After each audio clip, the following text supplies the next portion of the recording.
everyone, and welcome to the University Players production of Lysistrata.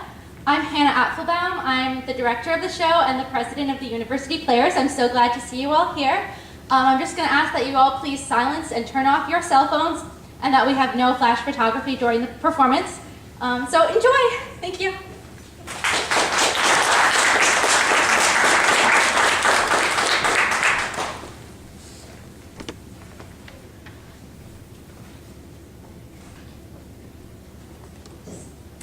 If only they had been invited to a Bacchic reveling, or a feast of Pan or Aphrodite, why the streets would have been impassable for the thronging tambourines. Now there's never a woman here. Except my neighbor Cleonice, whom I see approaching yonder. Good day, Cleonice. Good day, Lysistrata. But pray, why this dark, forbidding face, my dear? Believe me, you don't look a bit pretty with those black lowered brows. Oh, Cleonice, my heart is on fire.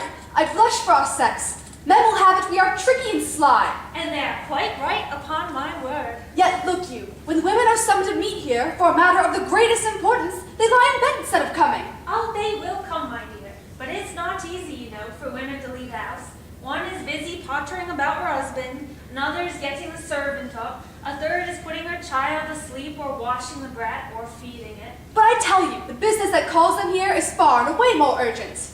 And why do you summon us, dear Lysistrata? What is it all about? About a big thing. And is it thick, too?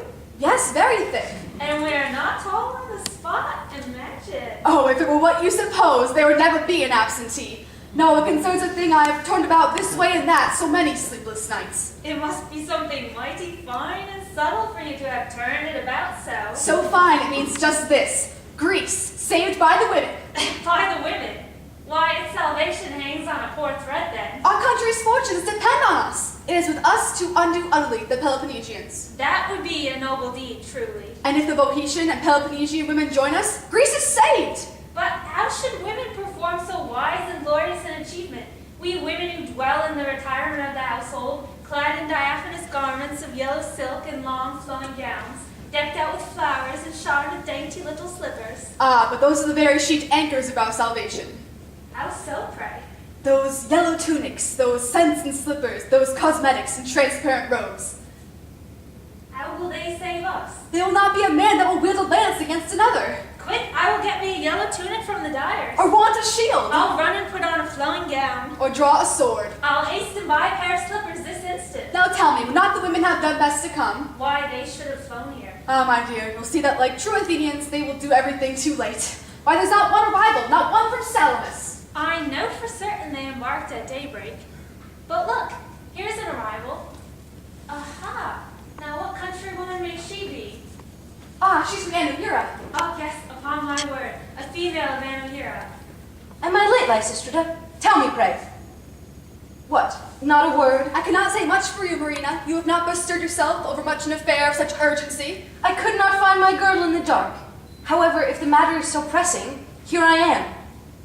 So speak. No, let's wait a moment more till a woman of Boeotia arrives and one from the Peloponnese. Yes, that is best. Oh, look, another arrival.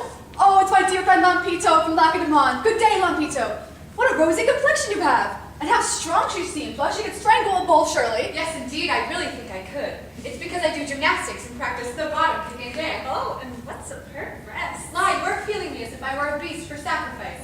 But who has called together this council of women, pray? I have. Well then, tell us what you want of us. Yes, please tell us. What is this very important business you wish to inform us about? I will tell you, but first answer me one question. Anything you wish. Don't you feel sad and sorry because the fathers of your children are far away from you and with the army? For I'll wager there is not one of you whose husband is out abroad at this moment. Mine has been the last 5 months in Thrace, looking after Euphrates. As for mine, if he ever does return from service, he's no sooner home than he takes down his shield again and flies back to the war. And not so much a shadow of the lover.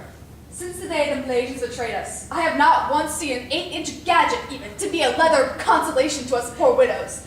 Now tell me, if I discovered a means of ending the war, will you all second me? Yes, verily. By all the goddesses, I swear I will, though I have to put my gown in pawn and drink the money the same day. And so will I, though I must be split in two like a flatfish and have half myself removed. And I too. Why, to secure peace, I would climb to the top of Mount Tagus. Then I will outwit at last my mighty secret.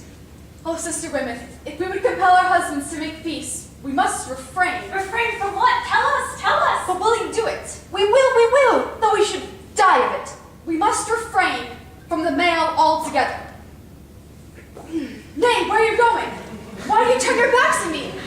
So you shake your heads and bite your lips, huh? Why these pale and sad looks? Why these tears? Come, will you do it, yes or no? Do you hesitate?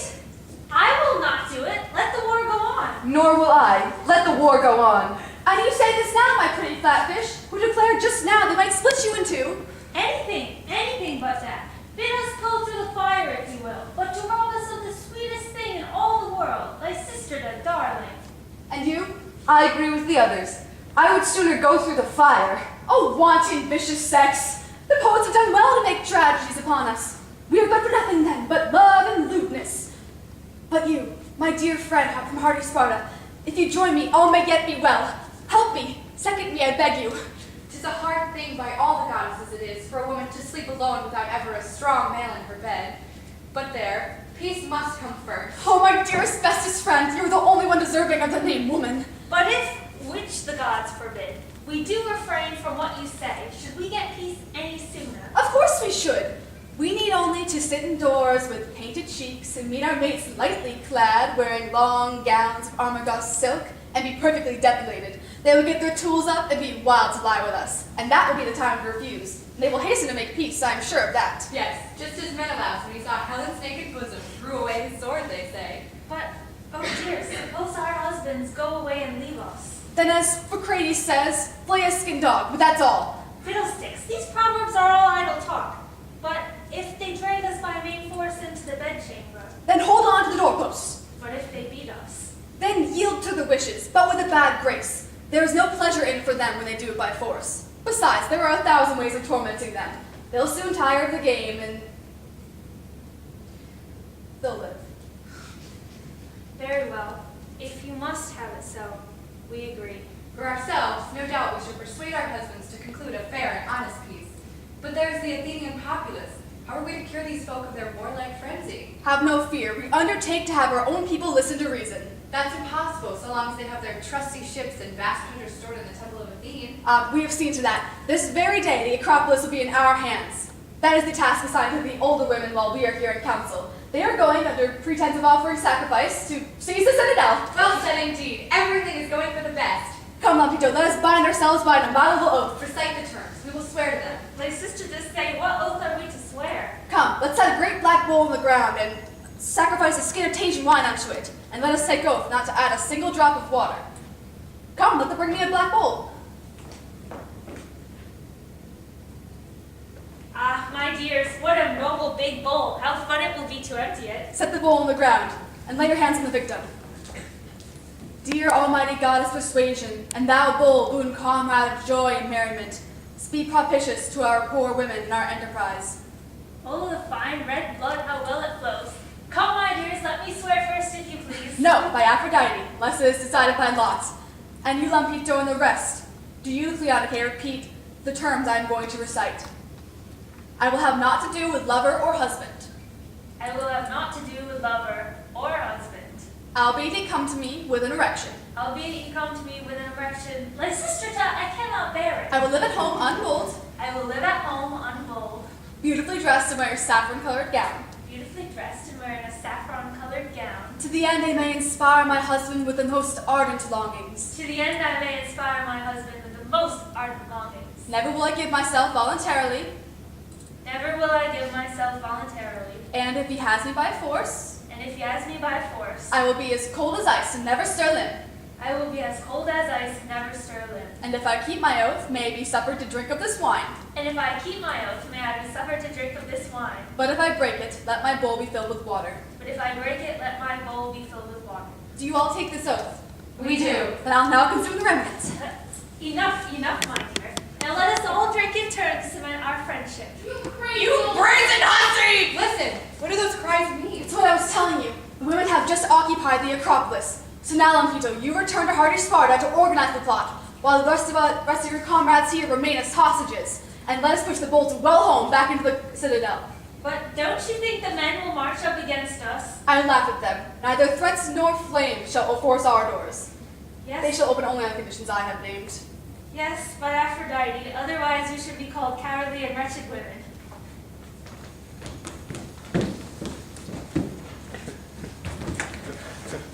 Forward, men! Forward still as needs must. What unlooked for things do happen, to be sure, in a long life. Here we have the women who used, to our misfortune, eat our bread and live in our houses, daring nowadays to lay hands on the holy image of the goddess and seize the Acropolis, barring both the gates, letting none enter. These women, these enemies of Euripides and all the gods, shall I do nothing to hinder their inordinate insolence? But come, let us blow up our fire and see that it does not go out just as we reach our destination. Ugh, what a wretched smoke! It bites my eyes like a mad dog. Oh, confounded smoke. But there's our fire all bright and burning, thank the gods. Now, what say you? We take a vine branch, light it at the brazier, and hurl it at the gates by way of battering ram. If they do not answer our summons by pulling back the bolts, then we shall set fire to the woodwork and the smoke will choke them. My dears, methinks I see fire and smoke. Can it be a conflagration? Let us hurry all we can.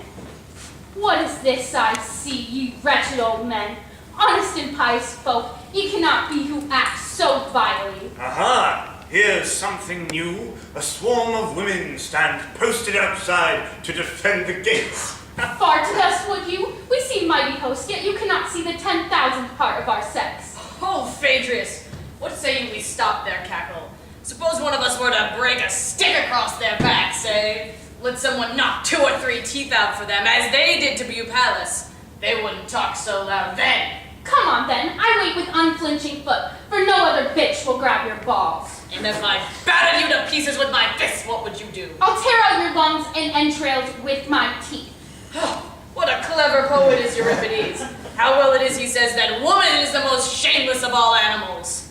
You damned woman, what led you to do here with your water pot? And you, all death and life with your fire, is it to cremate yourself? I'm going to build a pyre to roast your female friends upon. And I shall put out your fire. You put out my fire, you? You shall soon see. I don't know what keeps me from burning you with this torch. I'm getting you a bath ready to clean off your filth. A bath for me, you dirty slut! I'm a free woman, I tell you. I will make you hold your tongue, never fear! You shall never sit amongst the helliest. Burn her hair off for her! Okay, let's do your duty. Dear! Dear! What? Dear! What great gods, enough! I'm watering you to make you bloom afresh. Ah me, how I am trembling with cold! These women made din enough, I wonder, with their tambourines. Bewept Adonis enough upon their terraces. I was listening to the speeches last assembly day, and Demostratus' wife was dancing around singing, "Alas, alas, woe is me for Adonis!" She was more than half drunk upon the house roof, singing, "Weep, weep for Adonis!" Do you women not blush for your wild and uproarious doings? You don't know all their effrontery yet. They abused and insulted us. And then she soused us with the water from her water pot, set us wringing out our clothes for all the world, as if we had been pissed ourselves. Well done, too, by Poseidon. We men must share in the blame of their ill conduct. Why, it is we who teach them to love riot and dissoluteness, and sow the seeds of wickedness in their hearts. You see a man go into a shop. "Look you, jeweler," says he, "you remember that necklace you made for my wife? Well, the other day she was out dancing, and the catch came open. Now, I am bound to start for Salamis tomorrow. Will you make it convenient to go up tonight to fix it?" But enough standing around with arms crossed. Bring me a crowbar and I'll chastise their insolence. Oh there, my fine fellow. What are you gaping at the crows for? Searching for a tavern, I suppose, eh? Well, bring the crowbars here and force open the gates. I'll put a hand to the work myself. No need to force the gates. I am coming. And here I am. And why bolts and bars? What we want here is not bolts and bars and locks, but common sense. Really, my fine lady. Where's my officer? I want him to tie that woman's hands behind her back. By Artemis, the virgin goddess, if he lays one finger on me, officer of the public peace though he be, let him look out for himself. How now are you afraid? Caesar, I tell you, Round the body. 2 of you have at it and be done with it. By Pandrosos, if you lay a hand on her, I'll trample you underfoot till the blood comes out of you.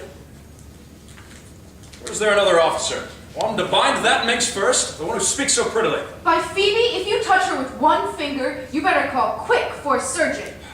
What's that? Where are my officers? Lay hold of her.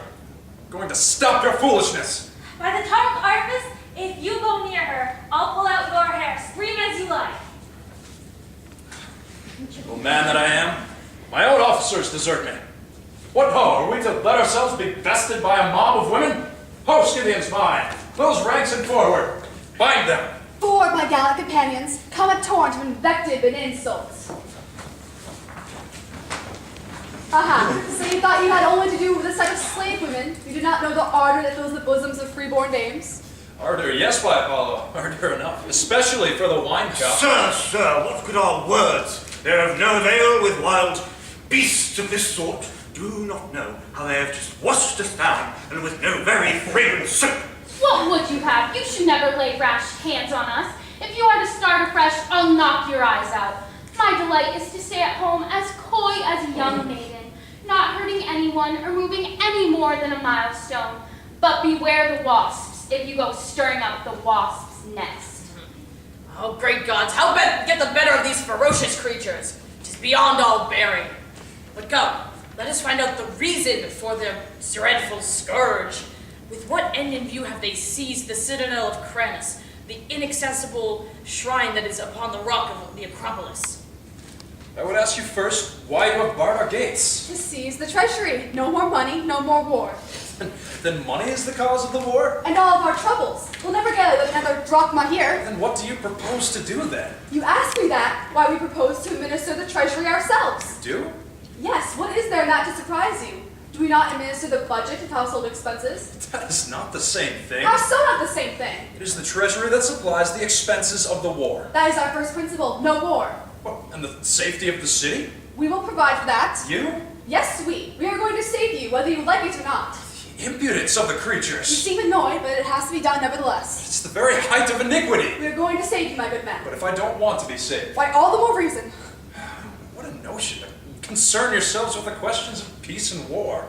We will explain our idea. Out with it then quick, or... Willingly. All the long while the war has lasted, we've endured in modest silence all you men did. You never allowed us to open our lips. And with sad hearts and smiling lips, we would say, "Oh, my dear man, did they vote peace in today's council? But mind your own business," the husband would growl. "Hold your tongue, please," and we would say no more.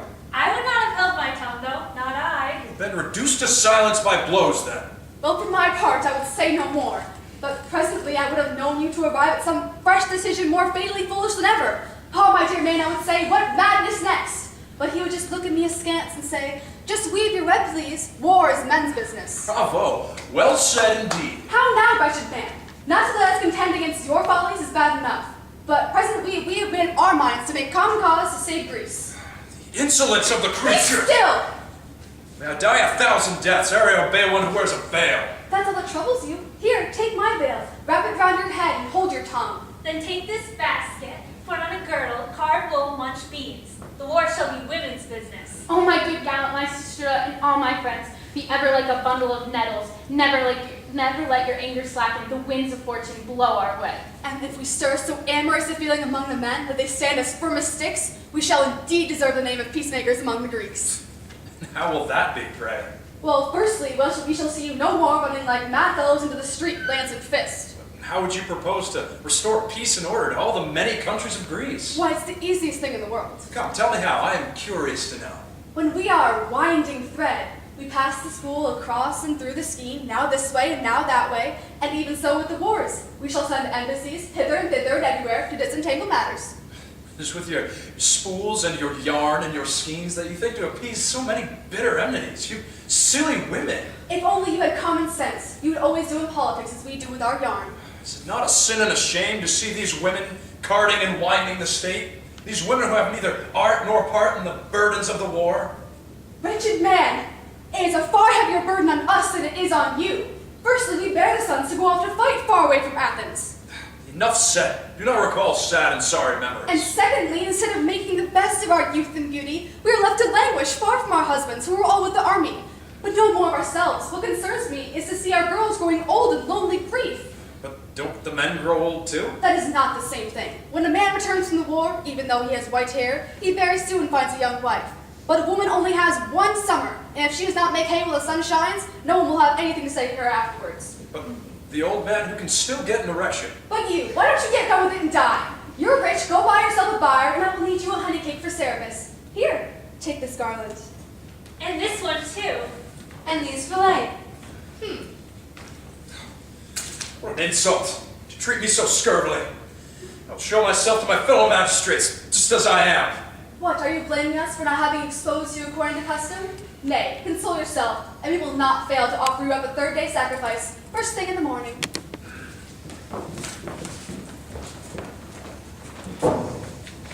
Awake, friends of freedom! Let us hold ourselves high, ready to act. I am sore afraid that the Laconians, gathered here with Cleisthenes, have by a stratagem of war stirred up these women, enemies of the gods, into seizing upon the treasury and the funds whereby I live. The whole thing, my friends, is nothing but an attempt to re-establish tyranny. But I will never submit. I will be on guard for the future. I will carry a blade hidden under myrtle boughs. Nay, never play the brave man, else when you go back home, your own mothers won't know you. But, dear friends and allies, first let us lay our burdens down. Surely I am bound to give my best advice to Athens. What matters that I was born a woman if I can cure your misfortunes? I pay my share of tolls and taxes by giving men to the state, but you miserable graybeards, you contribute nothing to the public charges. On the contrary, you have wasted the treasure of our forefathers, as it was called, the treasure amassed in the days of the Persian wars. You pay nothing at all in return, and into the bargain, you endanger our lives and liberties by your mistakes. Have you one word to say for yourself? If we give them the least hold over us, that's the end. Their audacity will know no bounds. We will see them building ships and fighting sea battles like Artemisia, and why they should like to mount and ride as cavalry, we had best cashier the knights, for women excel in riding and have a fine, firm seat. Ha! I laugh at your threats. Pass decree upon decree. You can do us no hurt. You wretched board and all your fellows. You, Lysistrata, you the leader of our glorious enterprise. Why do I see you coming towards me with such gloomy an air? It is the behavior of these naughty women. It is the female heart and female weakness that so discourage me. Tell us, what is it? What has happened so disconcerting? Come, tell your friends. The thing is so hard to tell, yet so impossible to conceal. Never seek to hide any ill that has befallen our cause. To blurt it out in a word, we want flame. Oh, Zeus! What use calling upon Zeus? The thing is even as I say. I cannot stop them any longer from lusting after the men. They are all for deserting. The first I caught was slipping out near the postern gate by the cave of Pan. The second was letting herself down by a rope and pulley. They are all for one inventing excuses to be off and home. Look, there goes one now. Hello there, whither away so fast? I want to go home. I have some Milesian wool in the house, which is getting all eaten up by the worms. Bah, you and your worms. Go back, I say. I will return immediately. I swear I will, by the two goddesses. I only have just to spread it out on the bed. You shall do nothing of the kind. I say you shall not go. Must I leave my wool to spoil then? You wicked women, have done with your falsehoods. You want your husbands, that's plain enough, but hold out, my dears. A little longer and the victory will be ours. A little more patience. Never let us be cast down by calamity. Let us be brave to bear and go back to our posts. You dear old woman, I would fain kiss you. I'll set you crying without onions. Suppose I up and broke your jaw for you. I'm not a bit afraid of you. Suppose I let fly a good kick at you. I should see your thing then. You should see that for my age it is very well plucked. Oh there, come quick! Oh man, I see him approaching all flames with the fire of love. Where is he, this unknown foe? Over there by the temple of Demeter. Do either of you recognize him? I do. It is my husband, Canisius. To work then. Be it your task to inflame and torture and torment him. Provocations, refusals, try every means, all except what is forbidden by our oath in the wine. Have no fear, I'll do it. I will stay here and cajole the man to set his passions aflame. The rest of you withdraw. Alas, how I am tortured by the spasm and rigid convulsion. I'm racked on the wheel. Who is this that dares to pass our lines? It is I. What's a man? Very much so. Get out. But who are you that thus repulses me? The sentinel of the day. For God's sakes. Call Marina. Marina, you say, and who are you? I'm her husband, Canisius, son of Pan. Ah, Canisius, your name is not unknown amongst us, for your wife has it forever on her lips. She'll never touch an egg or an apple without saying, "This is for Canisius." Really? Truly? Yes, verily, by Aphrodite. And whenever we fall to the talking of men, your wife quickly declares, "They are all for nothing compared with Canisius." Oh, please go and call her to me. And what will you give me for my trouble? Anything I've got, if you like. I'll give you what I have here.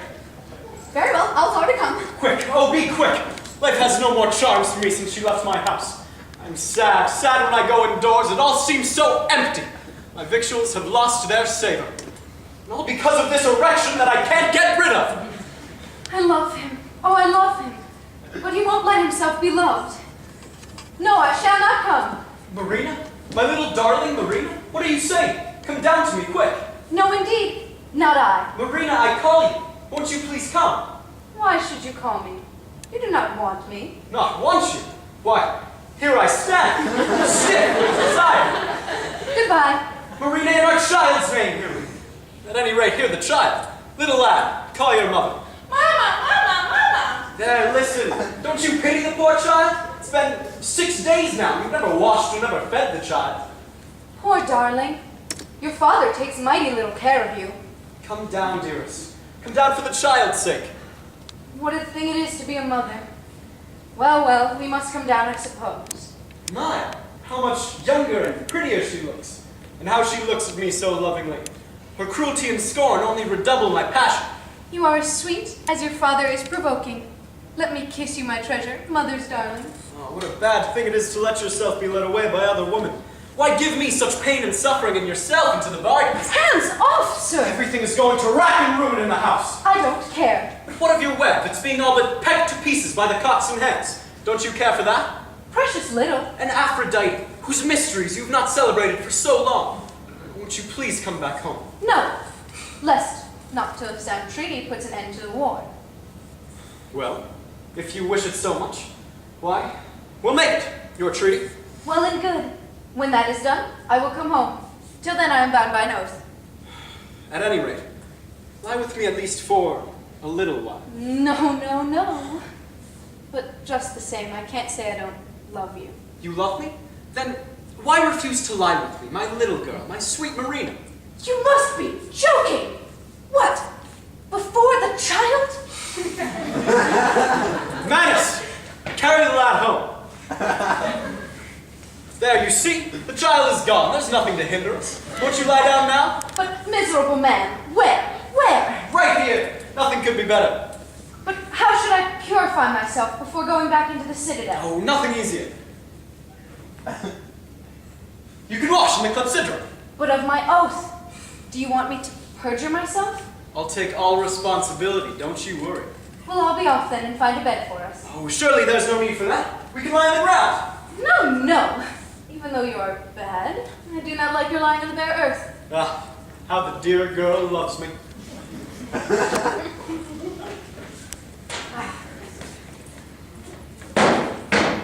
Lie down. I'm going to undress. But, oh dear, we must get a mattress. A mattress? Oh no, never mind about that. No, by Artemis, lie on the bare sacking? Never. That would be squalid. Kiss me! Wait a minute! God, hurry up. Here's a mattress. Lie down. I'm just going to undress. But you've got no pillow. I don't want one either. But I do. There. Lift your head, dear. Is that all, I wonder? Oh, surely there's nothing else. Come, my treasure. I'm just unfastening my girdle. But please remember what you have promised me about making peace. Mind you keep your word. Yes, upon my life I will. Oh, why you have no blanket. What difference does it make? What I want is to make love. Never fear, directly. I'll be back in no time. This woman will kill me with her blankets. Get yourself up. I got this up. Oh, but wouldn't you like me to send you? No, by Apollo, no. Please don't. Yes, by Aphrodite I will, whether you like it or not. God, I wish she'd hurry up and get through with all this. Hold out your hand. Now rub it in. Oh, in Apollo's name, I don't much like the smell of it. But perhaps it will improve when it's well rubbed in. It does not somehow smack of the marriage bell. What a scatterbrain I am. I've gone and brought the Rhodian perfume. Oh no, never mind about that, dearest. Let it go now. You don't really mean that. Damn the man who invented perfumes. Here, take this bottle. I have a better one already for you, darling. Now come, you provoking creature. To bed with you. And don't bring another thing. I am just slipping off my shoes. But, dear boy, will you vote for peace? I'll think about it. Oh, I'm a dead man. She's killing me. She's gone and left me in torment. Oh, I must have someone to lay. I must. The loveliest of women has choused and sheathed me. Oh, poor little lass. How am I to give you what you so desire? Where is the Cinelopex? Quick, man, get him a nurse. Do!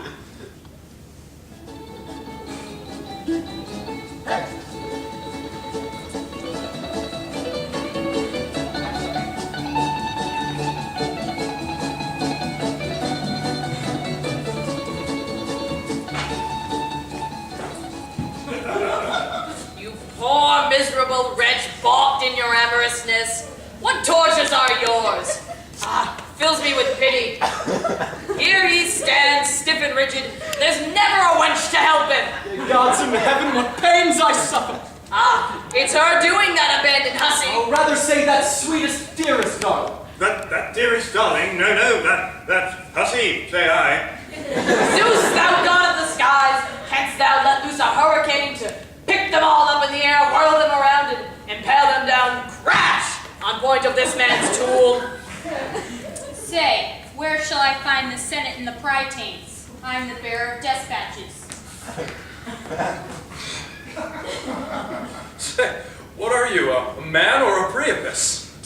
Don't be stupid. I'm a herald, of course. I swear I am. I've come from Sparta about making peace. But look, you're hiding a lance beneath your cloak, surely. No, nothing of the sort. Well, then why do you turn away like that? Have you got swellings in the groin from your journey?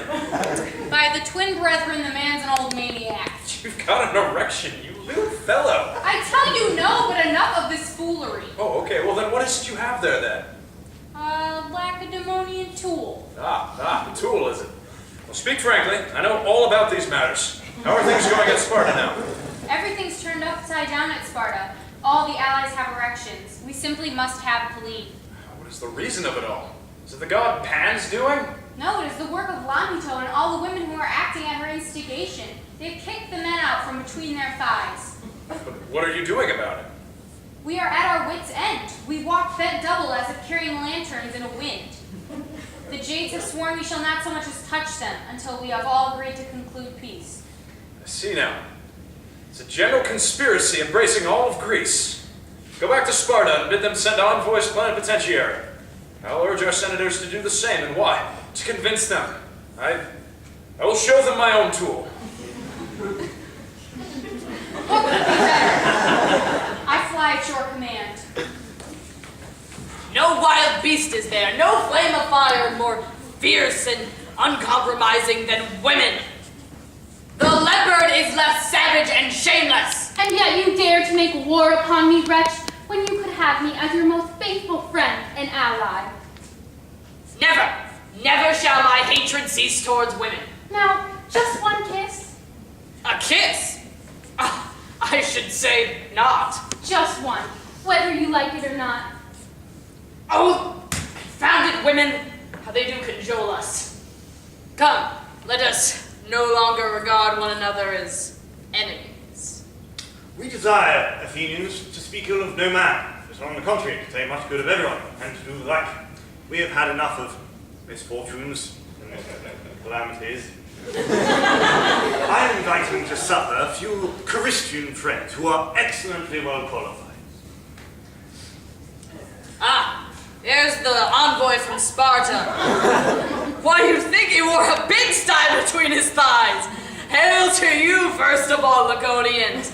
Pray, tell us how you fare. There is no need for many words. You can see what a state I am in.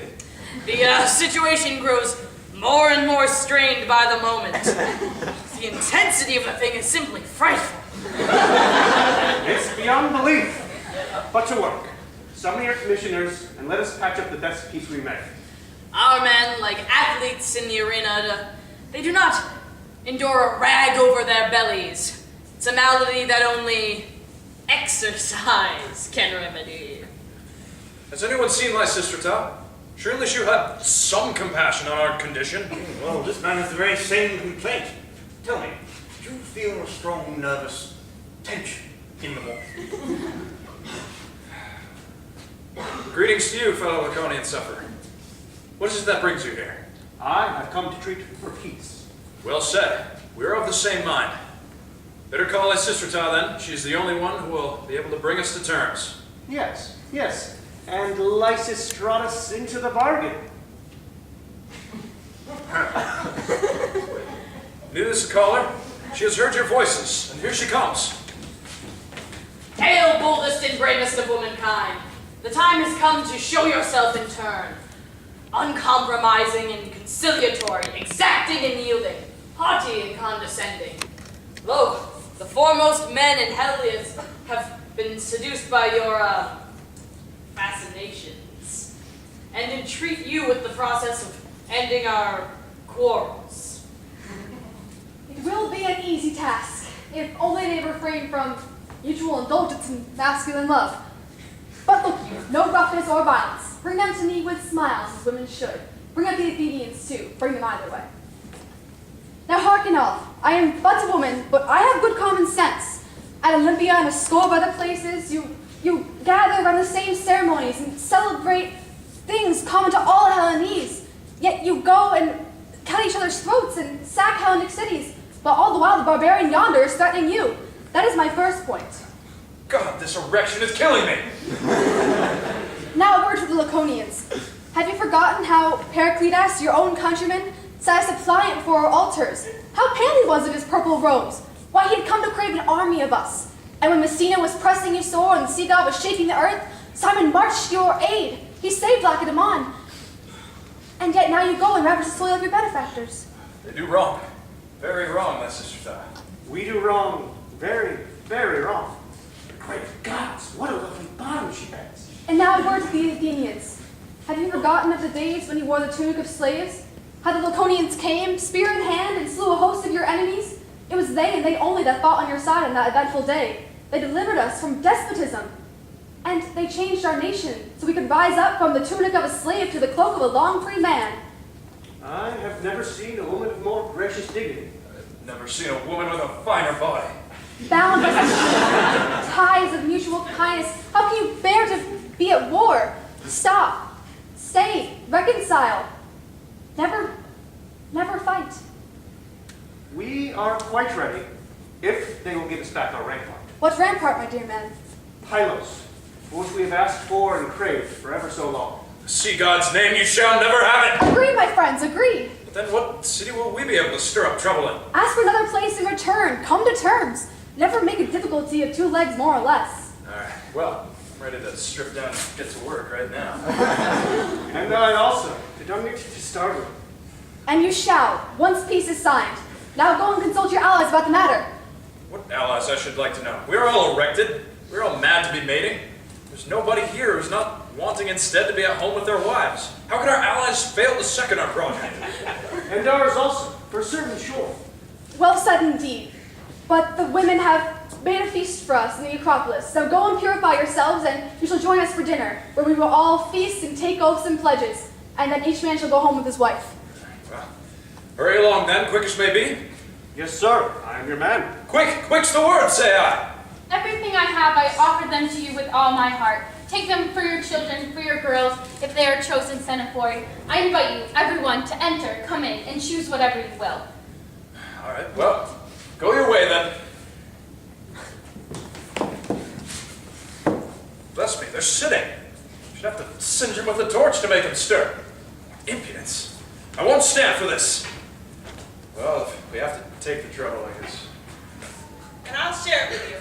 Such a merry banquet I've never seen before. The Laconians were simply charming. After the drink is in, why, we're all wise men, every one of us. Yes, it's only natural. To be sure, we're all fools while sober. Take my advice, my fellow countrymen. Our envoys should always be drunk. We enter the city sober, we're just picking a quarrel directly. We misunderstand a lot they say to us, we imagine a lot they don't say at all, and we report home all wrong, all topsy-turvy. Oh, there's the rest of the company coming out already. All right. Well, Laconians, take home your wives, and Athenians, yours. Dance to celebrate our bliss, and be heedful to avoid like mistakes in the future. Yes, let us invoke and all the gods and all the inhabitants of the skies to witness the noble peace now concluded under the auspices of Aphrodite. Io Paion! Io Paion! Dance, leap as in honor of a victory won. Yoi! Yoi! Yoi! Yoi! Thank you.